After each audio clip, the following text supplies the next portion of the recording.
Hurmatli No'xat Qarji Motor kanali qatnashchilari, assalomu alaykum demoqchiman. Bugun kunga 5-aprel 2013-yili biz tushdan keyin kurslar bilan sizlarga tanishtirgan keldik. Bugun 3-kun. Kurslar qanday qoldi ekan, ko'tarilib ketdi, tushib ketdi va ma'lumot olib berib, bizdan olsa like bosib, komment yozib qo'yinglar. Onda ketib tuğanlar. Bankda canına ko'rishamiz. Hurmatli tuğanlar, hozir kompaniya banka keldik. Kompaniya bankda 87 so'm 30 tiyin dollar, 95 so'm 80 tiyin euro. Bu yerda rubl tushib ketdi. Tuğanlar qarangizlar 1080 bo'lib qolibdi. Shunda 1000 rubling 1098 so'm pul bo'lar ekan. Tuğanlar rubl tushib ketdi. Qarangizlar. Tuğanlar biz keçi banka keldik. Keçi bankda tile 87 so'm 40 tiyin dollar, 95 so'm 80 tiyin euro. Bu yerda tile 1098 ekan. Qarangizlar, hurmatli tuğanlar rubl tushib ketdi.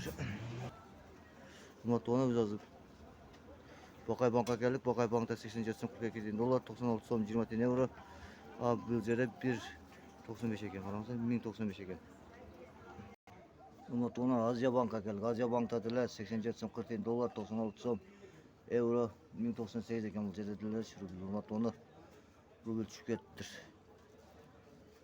Hurmatli tuğanlar, biz valyutalar keldik. Valyutalar tile 87 so'm 70 tiyin dollar, 1095 rubl. Bu yerda Qozaq tengasi 0.17 tiyin, O'zbekiston 0.75 tiyin ekan. Qarangizlar, hurmatli tuğanlar.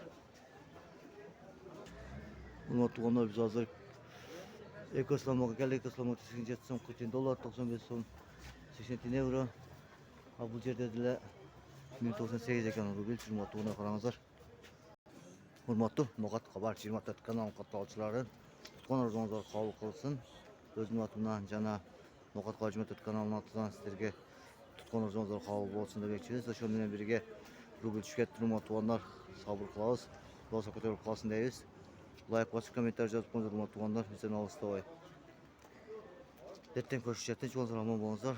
O'lkamiz tinchlik bo'lsin, rubl ko'tarilsin demoqchimiz. Barcha tutqanlar o'zingizlar qabul bo'lsin. Assalomu alaykum va rahmatullohi va barakatuh demoqchimiz.